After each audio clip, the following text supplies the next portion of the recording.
video.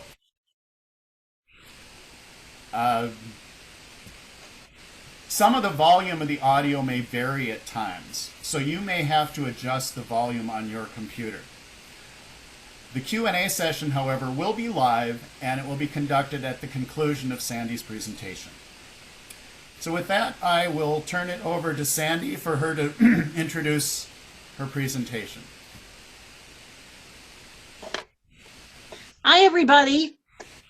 This presentation contains a great deal of information from a lot of sources, a lot of kind and generous people. And I just want to give a shout out to those people. Lila Burmeister did the editing and the production. Barb Baker, the musicians, Barb Baker, Elaine Nordley, Fred Grant, Dave Eliason, Bob Whitney. Bob Whitney is the owner of the music shop in Wilmer. Dave Eliason was the former head of the Green Lake Lutheran Bible Camp Ministries. James Lucas of Faith Lutheran, who let us video and record, and he did the videography. An artist, Joe Rognus, translation of the hymns from a very difficult dialect, from Norwegian to English. Was done by Dr. Gracia Grindal and Elaine Nordley. The church staff and pastors of Sundown Lutheran, East and West Norway Lake, North Prairie, and Bergen. And then for the research, of course, my dad, Joseph Fjelstad II, the Rolfsons, the Fjelstads, the Siftesteds, and Elaine Ness Bergen all gave information. Norwegians, Torgeir Nordahl and Siftested Kerfoot, Jan Inge Nordbo, my guide in Nissedal, and Hagen Wagen, who took me to meet my relatives in Nissedal, Jan Hansen, the genealogist of the family. And then in America, cousins, Marilyn Berg Cooper, Jerry Rolfson, John Kenneth Peterson and his 15,000 person family tree on Ancestry, the Nissedal History Log, and Telelogit's researchers and translators, Elaine Nordley and Daryl Johnson, Dr. Paul Rugstead, my dad's cousin, who wrote down these family anecdotes, also Clara Nelson, his aunt, Luther Fjelstad, my dad's cousin. And getting all this information from people has made my research so fun and wonderful. So happy hunting to all of you on your own research. And now I want to have the video that we prepared played for you, and I hope you enjoy it.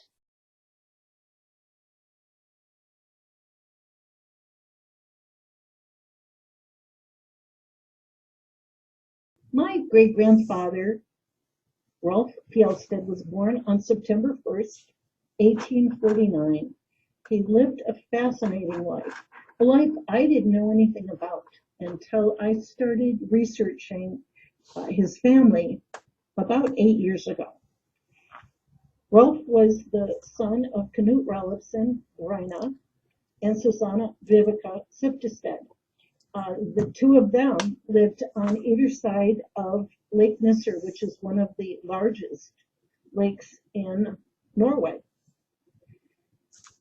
In 1870, Rolf married Sylvia Persdotter Vangsnes in Arendal, Fillmore County. He was 21 and she was only 15.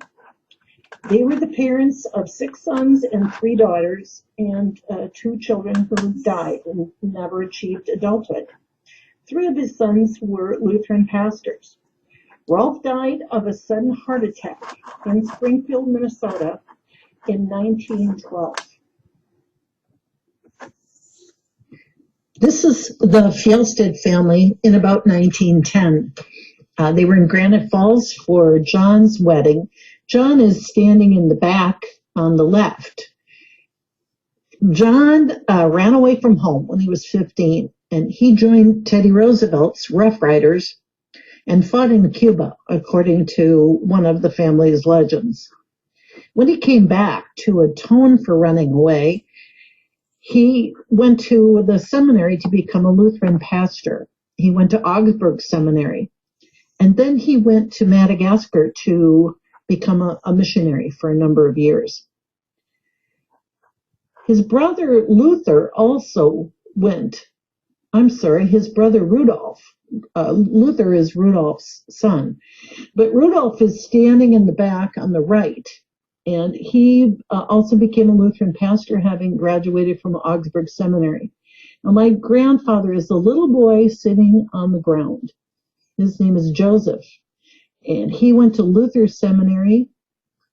He stopped. He also went to St. Olaf College before that, but he stopped his St. Olaf studies and joined the Navy and was serving on a ship and actually went over to Europe and wrote about being in France. Then he was called up in World War II while he was the chaplain of the National Guard, and he served down in training for the soldiers who were called up, but he died of pneumonia there right before the beginning of World War II. The man sitting on the right is Carl. Carl was a doctor. And then next to Carl's wife is Jacob. Jacob is sitting with a hat, and he was kind of the black sheep of the family. He went to medical school, but was kicked out because he had a problem, and he went up to fight in World War I for Canada. Then he went across the country to Seattle, and he went to law school, but he didn't practice that either. He actually became a streetcar conductor. And he and John tried to open a business. They bought a boat, and they were going to fish for a living when they were both older. Unfortunately, on their maiden voyage, the boat sunk, and so they were out and never pursued that profession. The three daughters became nurses and a teacher. Rolf's family contained an assortment of saints and sinners, and they were bad sinners and they were really good saints. So first of all, the family may be descended, according to some people in the family, from Denmark's King Christian IV, through his alleged son or grandson,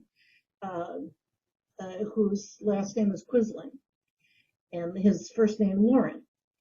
He went to the seminary in Denmark, and he was also apparently a lawyer, and he was the palace pastor in Oslo, or at the time Christiania, from 1666 to 1700. And there's really a great deal written about him. So if he was not descended from Denmark's King Christian IV, he was the son of a farmer named either Jap or Ib. Many in the family believe that. So Loritz is Rolf's fifth and my eighth great-grandfather. Another line of the family descended from a pastor from Denmark who was a Catholic priest and a Lutheran pastor during the Reformation. His name was Jacob Anderson, and he lived from 1490 to 1557. He was the patriarch of the Telemark Moreland priestly family. Now, one of the sinners was the Nazi traitor Vidkun Quisling, and he was the Nazi who took over Norway and gave the defense plans of Norway to Adolf Hitler when he met with him in Berlin. Another of the sinners was the murderer, Teleb Olafsson Siftested, Rolf's great-grandfather. And the murder weapon, you see, is now hanging in a museum in Telemark. I've written about these people in the Telesaga in volumes 36, 37, and 38. Here are the names of some of the in Rolf's family who were pastors. And they were pretty much all pastors in Telemark, except for Lawrence Quisling, who was the Akershus Palace pastor that I already talked about. And Lawrence lived from 1634 to 1700. And as I told you before, Jacob Anderson was the first pastor in the Moreland line. And a lot of the Moreland pastors had sons who became pastors or daughters who married pastors. And then when you get down to the bottom of the left column, the Reverend Jacob Hansen Moreland, who lived from 1619 to 1698, was a pastor in Fjelstad and in Vinja. And his daughter, Susanna, married the Reverend Abraham Lauritsen Quisling, who is in the Quisling line. And you see he's number 2 in the Quisling line. And his older brother was a bishop. And in fact, all the boys in the family were pastors, except for the youngest one, who was an animal trainer in Copenhagen. And then the Reverend John Quisling lived from 1844 to 1930. He was in Fjelstad, and he actually was the father of Vidkun Quisling, the trader. In 2016, my husband Bruce and I went on the Telelaget tour, where they take you to your family farms. And here they took us to both the Rhino land, which is on the right, and the Siftested land. And I met cousins who are very distantly related, but also gave me some information about the family. Now that farmhouse on the left is actually the farmhouse that actually is where the murdered great-grandmother, my 4th great-grandmother, lived, and she was murdered just to the left of that that house. And her husband, Telev, is the one who instigated his friend to murder her. And they were all caught.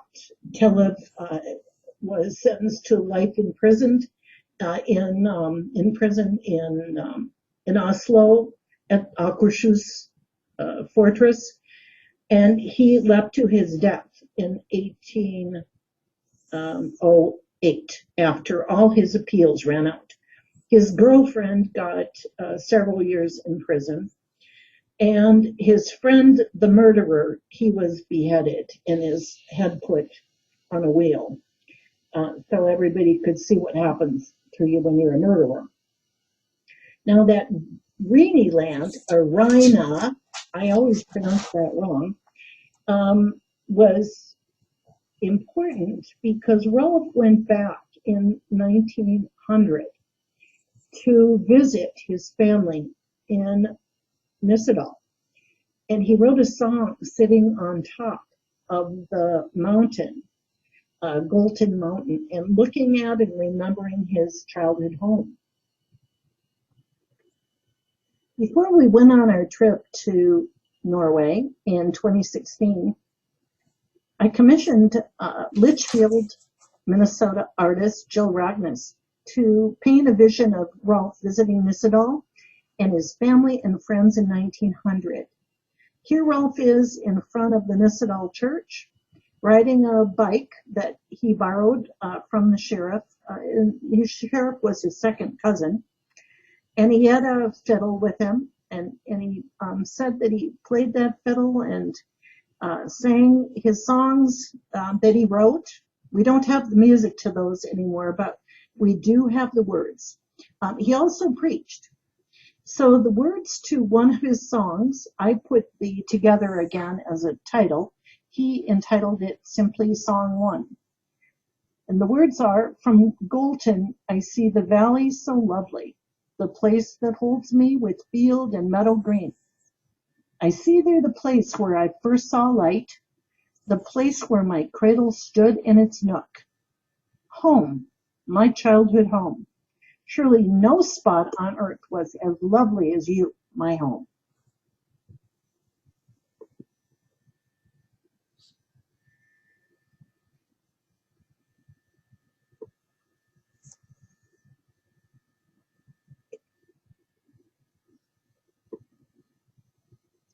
There were a number of influences on Rolf, causing him to go into the ministry and to write his hymns. The family that I knew of in America didn't know about his hymns. We certainly didn't know about the murder. But my aunt showed me that she had a little hymn book, and Rolf had written these 7 hymns in the hymn books. And these are the hymns that I'm going to have played for you today, and that we've had recorded by some musical geniuses in Minnesota. The influence, one, of course, early on was this Nisidal church. His parents both went to that church, and they were baptized and confirmed and married there, and Rolf was baptized there. On the right, you see a picture of the inside of the Nisidal church, and the man standing with me is my cousin, Jan Inge Nordbo, and he is the one who took me around and told me about the family history there. Nordbo is one of the earlier ancestors who Susanna Vivica was descended from. The picture on the left is Rolf's school, and surely that was an influence on him. And so Rolf's school was on the west side of Lake Nisser, and the church was on the right side, or the east side. Another influence on Rolf certainly must have been the North Prairie Lutheran Church. He was 11 when he arrived in 1861. This church was built in 1863, and both his uncle and his father were contributors to the building of this church. And then in 1870, after he got married, the entire family moved out to Yellow Medicine County. That's when the land opened, and they were able to get the land from the United States government through the Land Act.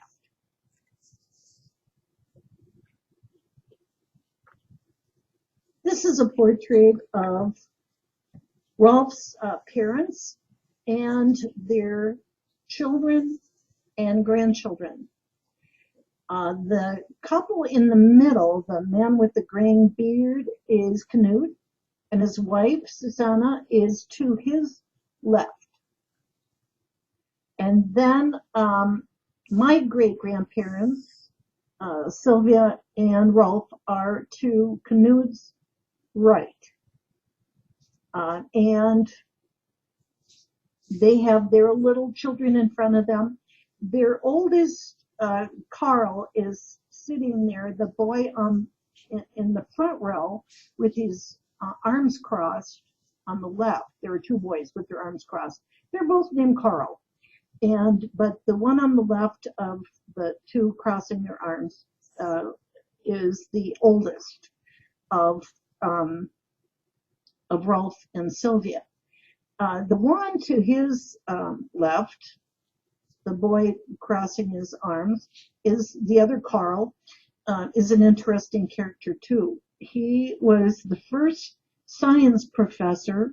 He actually taught physics at St. Olaf College, one of the very early professors there.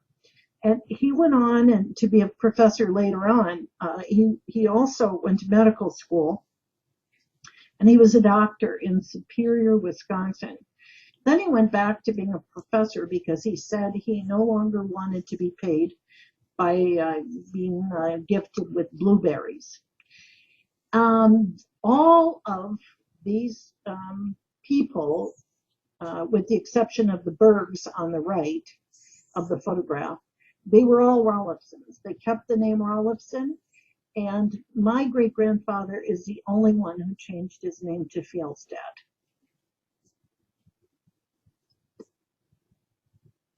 Rolf, who at this point had already several sons, received what he called a clear and definite call to the ministry while working on a roof of his 350-acre farm in Yellow Medicine County. So he sold his farm to his father and moved his family to Decorah, Iowa, to go to Luther College. Then he went to the seminary, at Luther Seminary, which at that point was in Wisconsin. And he graduated and was ordained in 1884. He received a call to Our Savior's Lutheran in Montevideo, where he was an assistant pastor. He started a church in Clarkfield while he was still attached to the church in Montevideo. Then he was called to be a pastor in Norway Lake. Both east and west were his churches in Norway Lake. And then he was called to be a pastor in Springfield. And that was after he had been to Norway in 1900. And he was still pastoring in Springfield when he died in 1912. During his years of ministry, Rolf experienced much controversy within the church. People had strongly held beliefs about what was right and what was wrong, just as they do today. And the church split many times, and it evidently bothered Rolf a great amount. During his 28 years of ministry, he was a member of 3 synods. First was the Norwegian Synod, and then next from 1887 to 1890 he was in Anti-Missourian, and then 1890 to 1912 he was the pastor at Springfield at Sundown Lutheran Church, and there he's buried, and there he was in the United Synod. Rolf and his children loved music. Rolf played the violin, the harp, and the piano. And he invented a way, the family has this story in it, a way for the violin to be played by power from a windmill. It's hard to believe, but he left no instructions on how we could actually do that. While Rolf was serving East and West Norway Lake Lutheran churches, he lived in a parsonage, which was very large and situated on 40 acres, which Rolf and his sons farmed. The old log church had been moved and was part of the barn of the parsonage, and that is still standing. This is a portrait of the Norway Lake Lutheran Church congregation throwing a 25th wedding anniversary party for Rolf and Sylvia in 1895. The congregation must have been musical, judging from the number of instruments that are on display at the front of the crowd. And you notice the men are all in suits, and the women all are in dark dresses. Rolf and Sylvia are right in the middle, and you can tell by Rolf's very black beard still. And Sylvia is in a dark dress like all the other women to his left. Rolf published his 7 hymns in 1903, after he came back from Norway. At this point, he probably had his white beard sometime during this time period. He wrote these 7 hymns, as I said before, all in Norwegian, and they were dedicated to the different Lutheran synods that had broken off from the Norwegian synod. The recordings and the sheet music are posted on the Telelaget website, where pianist Mary Fadden played and recorded the hymns. The translators of these hymns into English were Elaine Nordley, who translated the first one, and Gracia Grindal, the professor from Luther Seminary, translated hymns 2 to 7. The adaptation of the English lyrics to the music hymns of 5 and 6 were done by Bar Baker, and by hymn 1 by my cousin, who is also a descendant of Rolf's, and his name is Fred Grant from Illinois.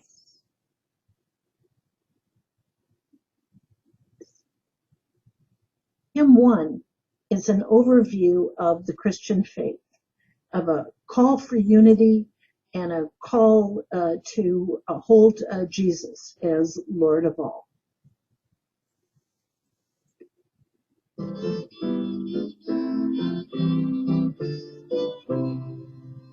The night before he was to die, our Savior knelt in prayer. With all his might he laid his heart into his Father's care. Preserve, protect them, Father, let them in us be one. Now whether near or far we stand, united in his Son. Jerusalem, Jerusalem, how he wept for you.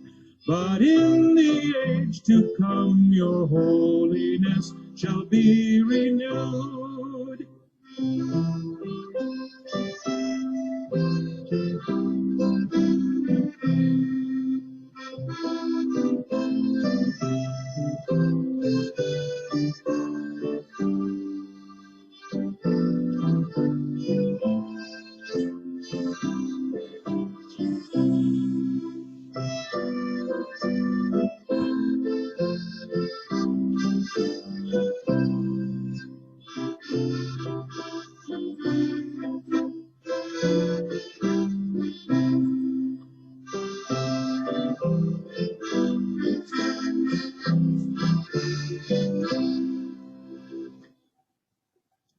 Hymn 2 is dedicated to the United Church.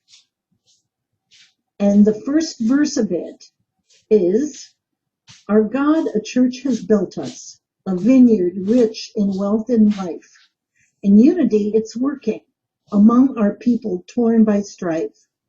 We move the stones that hurt us and suffocate the good. Now grow up vines so noble that once had stood apart. A steeple stands resplendent. The people now have built. Good fruit we are expecting, for all is done by God. Hymn 3 is dedicated to the Norwegian Synod.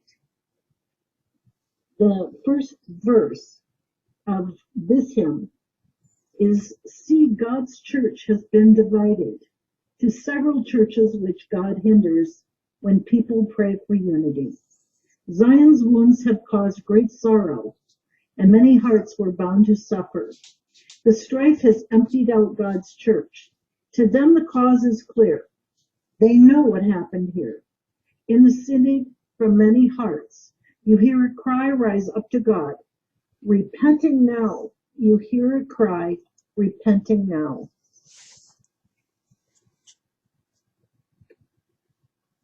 Hymn 4 is dedicated to the Free Church. He writes, with joy we can give God our thanks and praise him in this joyful land where everyone has freedom.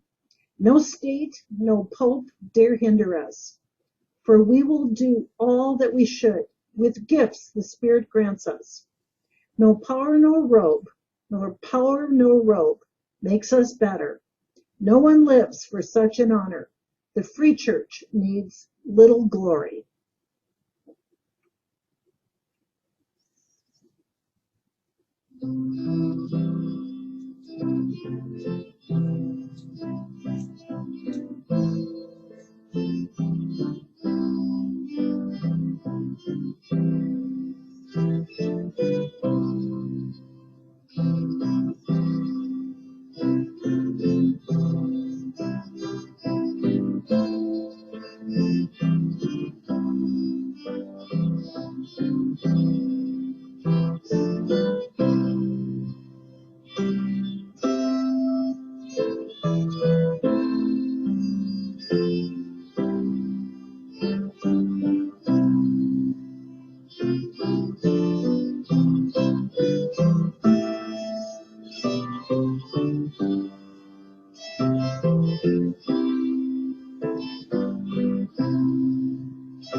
Pastor Gracia Grindle from Luther Seminary wrote a message about these hymns at the time that she translated them.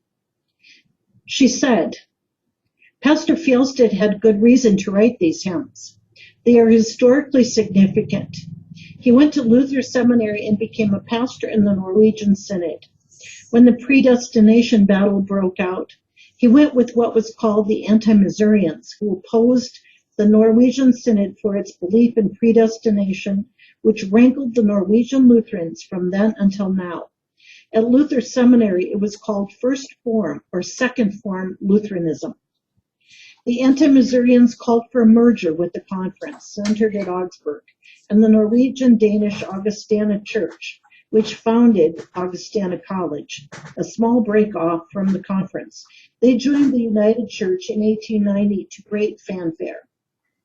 Then in 1893, a controversy over Augsburg Seminary, a group of which had been in leadership of the conference in Augsburg, could not agree on the place of Augsburg in the new church. They broke off into the Friends of Augsburg, which became the Lutheran Free Church in 1897. In 1917, almost all of the Norwegian Lutherans in America, except what became the Little Synod, centered in Mankato, the LFC, the Lutheran Brethren, and what remained of the Eliason Synod, the ELCA, joined the Norwegian Lutheran Church in America. Fjelstad had died by then, but the main theological battles that had to be solved before the merger could happen were fought while he was writing those hymns. Because he served in Montevideo, where the Free Church was strong.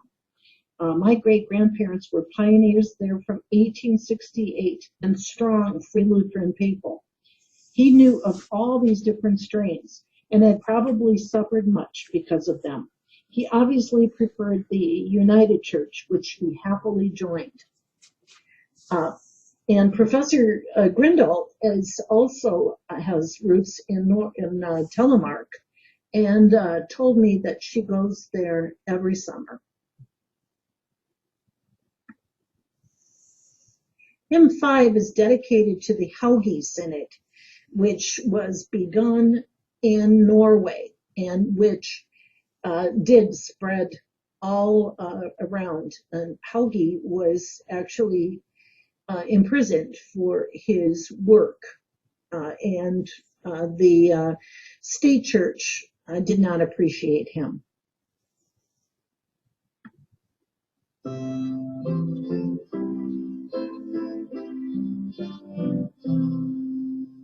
Spiritual springtime in Norway has blossomed. New life awakens in valley and strand. There to God serving good deeds now made ready. Freedom and peace from a wonderful man. Hans Nilsson Haugi, with tongues of fire burning, preaching the truth to the high and the low. Now God's salvation for old and the youngest.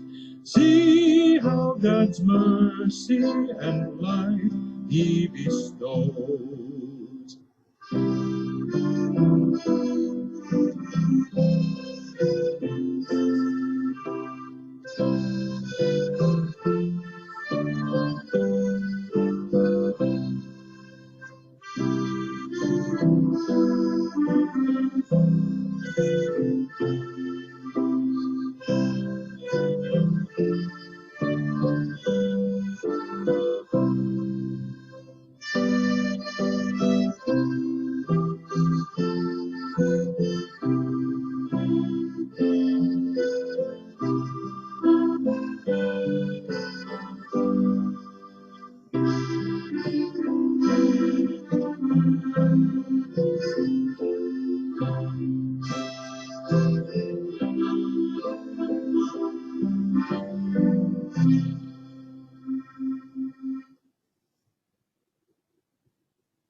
In hymns 5 and 6, the lyrics were adapted to the music by pianist and organist Barb Baker, who invited us down to her Blue Earth Lutheran Church, which is a Haugi church.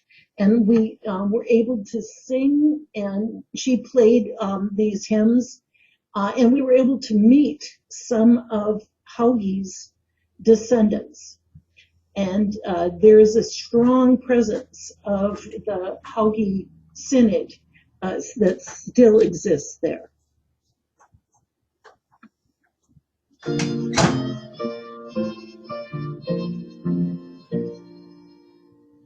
A little flock of the Lord's hosts, we call them Elling Synod.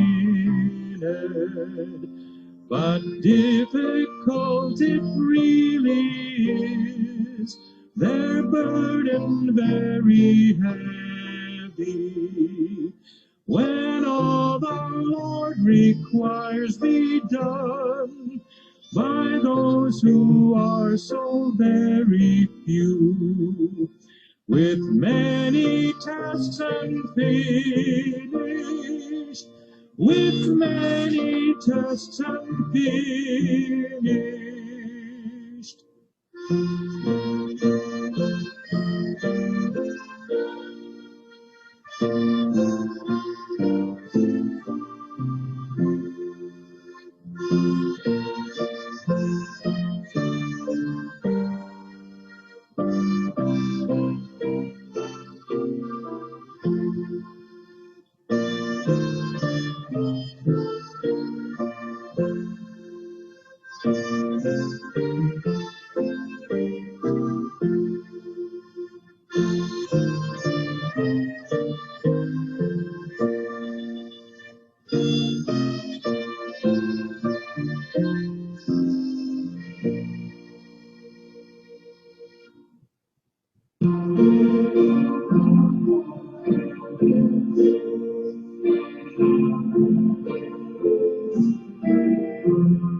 Hymn 7 is the Song of Celebration.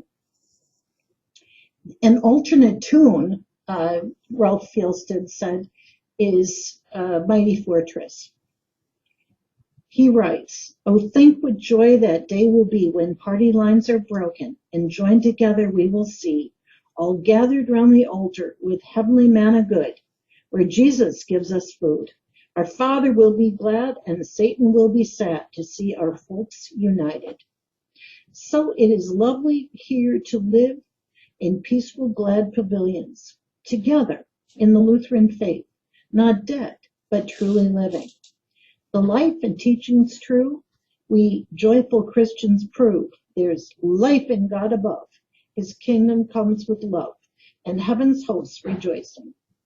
So let us pray that soon that day will dawn on us like heaven, as Nordic folk unite to pray. Surrounded by God's children, we fight old Satan's might, and with our God unite. Our God will help us through. Together we will do our godly duties. Amen."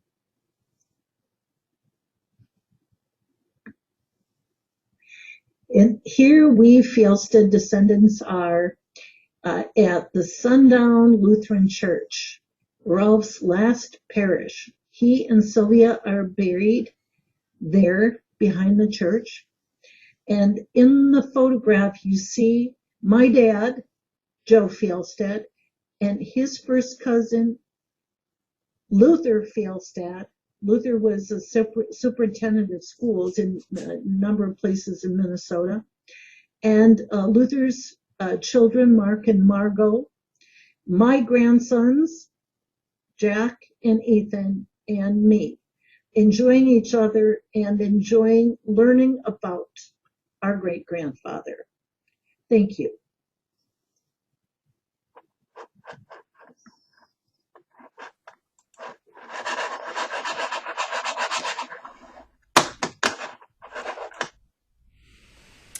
Great. Thank you very much, Sandy. That was fascinating. You're welcome. Let me start off with a few questions for you. Sure. First of all, when were you first aware of these hymns? And also, when did you first hear them? I was first aware of them when I started doing my genealogy. And I thought it would take me about a month after I retired. And then I talked to my aunt, and she gave me a whole box, my Aunt Dagny Christensen. She gave me a whole box of family history. And so then I saw this little hymn book that was in the box. And she said, there's another one at Luther Seminary. And they said, well, we don't need two, so you can have one, and gave it to her. And I first heard them when I did plunk them out on the piano myself. And I asked Elaine Nordley to play them for me, which she did beautifully. And I thought, oh, now, so I asked the pianist at my church if she would record them. And she said yes. I hated to ask Elaine for any more favors because she's done a lot for me. So that's why we've got them posted on the, and the recordings of them. Not all of them were translated at the time that Anne put them on the website of Telelaget. Oh, okay. That's great. That's great. How did it feel the first time you heard those tunes? Oh, it just made me cry. I just thought they were wonderful. I was concerned about the words because I had understood he was a little on the harsh side. Oh. And that's because when his son Jacob was kicked out of medical school, he was very angry. And I think Jacob was offended, but really, getting kicked out of medical school is not a small thing. Anyway, then when I saw the translations, and they were all so lovely, I didn't think they were harsh at all. I was relieved because I think he had a lovely spirit. Oh, I see. But my daughter pointed out, if you don't want to hear the bad things about your ancestors, maybe you better not do your genealogy. I know that's true on my side too. Yes. Question from the crowd here: Did your great grandfather also write the melodies? Yes. So music. He wrote the music and the lyrics. Yeah, and so when you said that there were like an alternate tune, like A Mighty Fortress. So in other words, you could use the same lyrics, but use the tune from A Mighty Fortress as Our God. Right. Okay, that's interesting that he specifically did that. And I think he did that on a lot of them. And of course, I'm not familiar with some of these old Norwegian hymns or what the actual words would. I know one was Wake Awake, but the other ones, I just wasn't familiar with them. A couple of other questions here. I noticed on one of the slides, you had the comment that Rolf had broke the lock on the church door to teach his confirmation class. Well, that was the pastor he replaced. That was the battle over predestination. And the church was divided in, hotly contested. And that was because the Lutheran Church from Norway did not have its own seminary. So they sent them down to Missouri to the German Lutherans. And they taught predestination. So here come these pastors who must have had some influence with that. And the parishioners who were schooled in confirmation and really schooled in it when that was a huge thing for them, they were incensed over these pastors who would dare say something like that. So they were just really back and forth. And so Norway Lake was really split. And the previous pastor was locked out of the church. Oh. And then he broke the lock to teach his confirmation class. And the ones who were anti-Missourians then went into the church and carried him out physically. And so that's why they had to have, Rolf was a little older and maybe of a stronger personality who could rein in some of the harshness maybe of the views and try to get people to work together. Oh, that's an interesting story. So did you hear that story through family lore, or is this written down in the church history?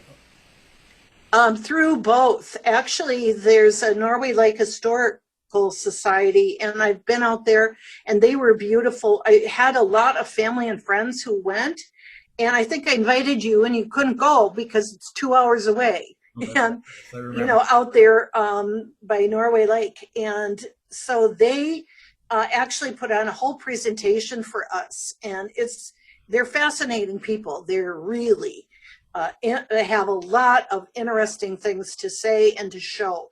And they have a replica of that log church. And they actually have services out there. So it's well worth looking at their website, and it's all written on their website. Oh. Norway Lake Historical Group. Anyway, you can find it easily. Through Google. Yeah. Yeah. And another thing that caught my interest that you were talking about is, you had the young boy. You pointed out two young boys with their arms crossed in a photo, and you mentioned they were both named Carl. And the Carl that became a physics professor didn't like getting gifted, getting paid with gifted blueberries, I think is what you said. Can you talk? That's about what that? That's what he left for the family to to hear. He actually was a really successful person, and he did want to practice medicine for a time. I think he was trained at one of the major universities on the East Coast. Anyway, he came back to practice medicine in Superior, Wisconsin, and it was tough times. And when my grandfather was a pastor up in North Dakota, he was paid in produce too some of the time, and had a hard time earning a living. Even though he had a 3-point parish. So I just think people were not so wealthy then that they could, he couldn't afford to be a pastor. And the doctor couldn't afford to practice medicine. He could get paid much more securely and better by being a professor at one of the universities up there. Oh, okay. That's interesting. Yeah. Yeah. Let's see. I don't see any more And questions. he's got a very interesting son who went to become a practical physicist at the University of Berkeley, and he played in the University of Berkeley orchestra too. Oh. The whole family is extremely musical, musicians everywhere. I didn't really catch that, although I tried. Well, you appreciate music. I do, but I'm not proficient. Like my cousin Fred is incredible. I see. Well, let's see. That's all the questions I see that have come in. So I want to thank you very much. This was fascinating, and like I said before, I just love it when somebody takes their family history and finds this kind of golden nugget, and they polish it off and they let us see it.